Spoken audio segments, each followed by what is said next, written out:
So I'm Chance Osborne. I'm 27 years old now, and I work full time as a social worker in foster care. I've been working in foster care since I graduated college, and I don't see myself doing anything else. When I'm not working, I am outside.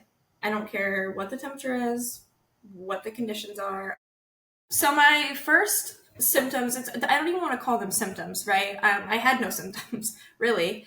I was 24 at the time with a very extensive family history of cancers, and I knew that I tested positive for the BRCA1 genetic mutation years prior. So I was hypervigilant, as is. I was getting scans and tests done every 6 months preventatively. So that was January of 2021. I had just gotten my MRI. Everything looked great. See you in 6 months. Awesome. So I'm going to go back to being 24, just graduating college and living my life. And that included going to Florida in February of that next month. So I'm in Florida. I'm having a great time, and I'm laying on the beach. And you flip over, right? You tan this side, you tan that side. So I went to flip over and tan the other side, and I felt like a really sharp pain in my chest, like service level pain. So I thought, okay, whatever. I laid wrong. I laid on a seashell, something. Went about my business. And then it happened again. So I lift my towel up, and I'm like, surely there has to be something poking me. So I'll move it out of the way, and there was nothing there. So I look hesitantly, because I kind of looked down at my chest, and you can just see the tumor sticking off of my chest. And it feels like it just happened overnight, which is so cliche, right? Like, it happened overnight. I truly think it happened overnight. Other than that, I had no other symptoms. Sometimes people can look back and be like, oh, well, now that I think about it, maybe this and that. Nothing. I had nothing else. The sizing of the tumor when I looked down was big enough for me to know that it wasn't just a cyst. It wasn't just a bump or a bruise. The best way I can describe what I was seeing when I looked down at my chest was, I say do you remember? But the game where you would throw the jacks down, those little toys. Okay, so it looked like one of those little toys just sticking out of my chest, like the angles, the pokes, it was there was a lot of defined edges to it. It was the strangest thing I've ever seen on my body. After I found the lump right on the beach, because of my family history, because of my BRCA1 genetic mutation, in my gut, I think I immediately knew. I didn't panic. I wasn't in denial. I just knew I needed to get to doing something about it. So in true me fashion, I didn't tell anybody besides my family I was with on that trip, and I handled it in private for a little bit. So I called my nurse practitioner, and I said, hey, I just want you to look at this. I don't think it's anything, but let's just take a peek. And so then we scheduled an appointment, I would say maybe 2 weeks after I found it. Scheduled that appointment, and then thankfully, she took me seriously, and she said, we've got to get this looked at. It could be a cyst, but let's double check. So from there, I went about all of the testing and imaging that would take what felt like forever after that. So testing for breast cancer, I feel like, is different for everyone. And honestly, I'm going to go out and even say it's different depending on where you live and who your doctors are. Unfortunately, not everyone has access to the same sort of scans and imaging. So my personal experience was that I went to my nurse practitioner. She took me seriously. She said, hey, I'm going to get you scheduled for an ultrasound. Let's just rule out worst case scenario.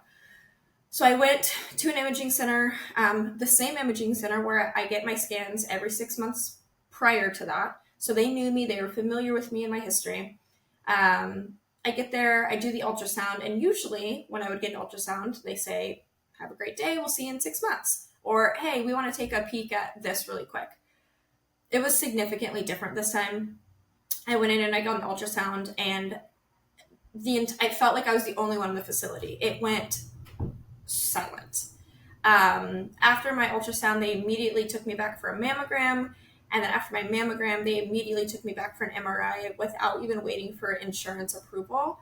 They were like, we'll figure it out later, which I thought was kind of crazy. So I had all of those tests in a series of one day, which is not common. Usually you go about a week between each one. After that, after I had all of those initial imaging done, 3 days later, I was laying on a table getting a biopsy, which again is not common for everything to happen that quickly. So in my gut, I knew something wasn't right. I knew what my doctors were telling me. Had the biopsy. That was on, I believe, March 10th of 2021. 5 days later, on March 15th, 2021, at 2:21 p.m., because I will never forget that time. I was sitting in my grandparents' living room, and they called and they said, "Hey, I have good news and bad news." And I was like, "There's no good news. What's the bad news?" And they told me I was diagnosed with stage 2 triple negative breast cancer at the age of 24 years old. And to date, I still am the youngest one that they've seen. I didn't know anything about triple negative breast cancer. To me, growing up, unfortunately, with my mom having cancer and her sisters having cancer, cancer is cancer. Breast cancer is breast cancer, right? Like you have breast cancer or you don't, and that's the way that I approached it up until it happened to me. And I was like, "Oh, triple negative, that's amazing, right? Like 3 negatives, we want that. We want negatives." No, you don't. You don't want negatives. I was then informed that triple negative breast cancer is the most aggressive form of breast cancer with the least amount of treatment options. And that's the moment that I was like, okay, like this is real. Like my life is on the line here. I always thought I was naive. I always thought that, breast cancer is the most treatable cancer among women and all these other things you see online. I didn't realize that there were so many subtypes of breast cancer, and I got the worst one. So learning about triple negative breast cancer was honestly, I owe it all to social media and my medical team. I say social media, I do not mean Google. If you're watching this and you're newly diagnosed, please stay off of Google. I'm begging you. Stay off of Google, because I went straight to Google and it was like, mortality 10%, you're going to die in 7 days, like crazy stuff, right? That no 24-year-old or anyone wants to read. So I turned to social media, and that's where I found the Triple Negative Breast Cancer Foundation. I didn't know they existed before this, and I dove in head first and connected with a lot of people. So my very first appointment, after being diagnosed was with my angel human, an angel in human form, who is also my breast surgeon. She is the best thing that happened to me through all of this. And I walked into her office, scared and all of the things. And she sat with me for 3 hours, going in detail of everything I needed to know about triple negative breast cancer, telling me I was going to need chemotherapy first. And then she would do the surgery and stuff like that. So that was my first point of contact. And then I went to my oncologist and met with the nurse practitioner and with him, got this thing called chemo education. And then that following Tuesday, I was starting my first round of chemotherapy. They acted very quickly with me. Thankfully, they did. So it was very fast. Yeah, it was from the date of diagnosis to my first chemotherapy was 16 days, which again is very, very uncommon. We decided to do what was considered the golden standard of triple negative breast cancer at the time. And saying at the time makes me feel like it was so long ago, but that is no longer the standard. And what it was for me, my regimen of chemotherapy was 4 rounds of adriamycin and Cytoxan, which you may hear as the red devil in the cancer community. I don't refer to it as that, but some people do. I did 4 rounds of that, which was every other week, and I thought that was going to be the end of me. I really did. I thought that's where my story ended. It was really hard on me. Thankfully, I made it through that, and this is when it starts to get a little tricky. So after those 4 rounds, I was supposed to move on to 12 rounds of Taxol, and just once a week, go through it, be done in 12 weeks. About 4 weeks in, I was having an infusion, and my heart started doing some crazy stuff. I thought maybe it was a panic attack. My vitals would show otherwise, and they immediately had to stop treatment. Turns out it actually wasn't due to the Taxol. My port, right? Your port sits on either side of your chest and it goes into your aorta, part of your heart. My port catheter had migrated into my tricuspid valve, which, if you know anything about hearts, nothing should be in there. All that to say, that's what triggered that AFib experience I had. But they thought it was the chemotherapy, so they stopped the Taxol.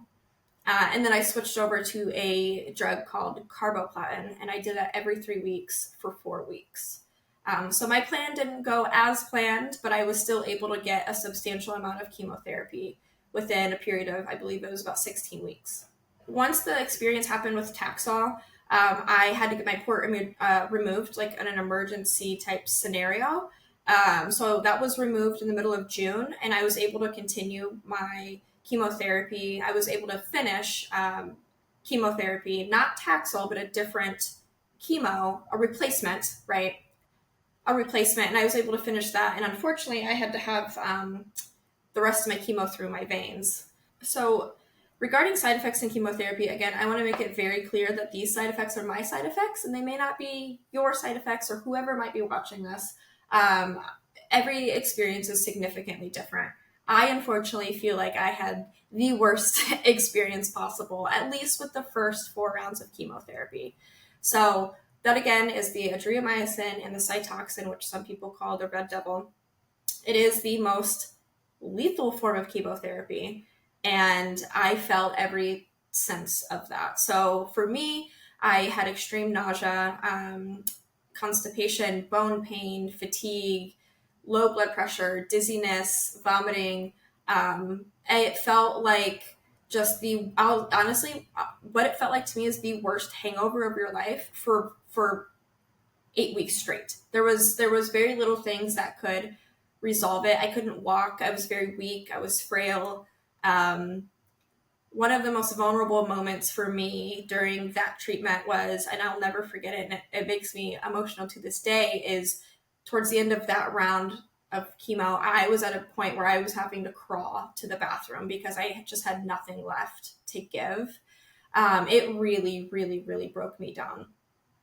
But there were some things that helped, thankfully. And it's kind of one of those things where when you finally figure out something, that thing is over or you no longer need it, right? So I kind of figured out how to work around it during my last infusion, and that was to receive a different form of nausea medication at the time of infusion, more fluids at the time of infusion. You might hear about this, in the cancer community, but taking like an allergy pill helps with bone pain, and it really did. Baths. I probably took 5 to 7 baths a day. It was the only thing that made me feel like I could survive, was just the warmth on my body.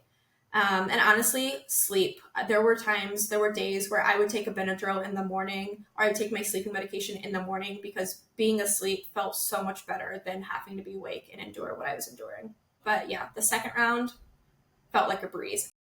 I rang the chemotherapy bell, right? The infamous bell I rang the bell on August 8th of 2021. And I thought, the hardest part is behind me. That's what you see online. Chemotherapy is the hardest. If you can get through that, you can get through anything. That I wish that's how my story went, but this is where things start to get fun. So after chemotherapy, I went in for surgery, right? And that was on August 30th, 2021. I went in for surgery. The plan was a double mastectomy, lymph node dissection for testing purposes, and then expanders to stretch out my skin to be able to eventually get implants. So all went to plan. Everything was looking great. The second day, I did have to stay in the hospital overnight due to some vital blood pressure-y things. The second day when I woke up, my chest was black. My skin was black. It was actively dying. So my team came in and they explained to me that there is a dye that is sometimes used. It's called methylene blue dye, and it allows your surgeon or whomever to, I believe it allows them to trace the cancer, or something happens for testing purposes. And I was allergic to it, essentially, is what ended up happening, which doesn't happen. So we had to take the expanders out on September 4th. So that was 4 days later. I had to go back in for surgery. They had to take the expanders out. So I was flat, which I was okay with. I'm thinking I'll get my expanders eventually. So I thought, okay, the worst is over. I'm good. It's going to heal. I'll get my expanders. And it eventually closed. And by the time it closed, it was time for radiation. And there was just a bunch of delays and a bunch of little things that happened in between. All that to say, I never got reconstruction. My skin is not in a position to do so. It may be in a few years, but to be quite honest with you, I'm very happy with what I have now. I don't, even if my surgeon called me and said, hey, you can get implants right now, I would say no. I feel comfortable in my body. I feel fine in my body. Does it look the way that I imagined it would at 27 years old? No, but I'm alive, and being alive outweighs anything what my body could look like. But after all of my surgeries, my radiation and everything like that, on October 12th of 2021, I had a total hysterectomy as well. At 24, I was 25. At 25 years old, I had a total hysterectomy as well. And that is due to the fact that my mother passed away from ovarian cancer in 2011. And so it was an option given to me as a preventative measure, and I jumped on it. So I had that surgery as well. And again, that's a conversation that individuals need to have with their medical team. So here, November of 2023, that puts me at almost 3 years since diagnosis, which is crazy to me. I see my medical oncologist every 3 to 4 months, which seems to be pretty on par with the community, I think. I see him every 3 to 4 months. I do not get any scans unless there is a reason to do so, but I do get a really cool test called the Signatera test. And it's a very new development. What it does in layman's terms is it takes your initial tumor DNA and they draw your blood and they match it to your current blood DNA to see if there's any circulating tumor DNA in your blood. It's a really cool test.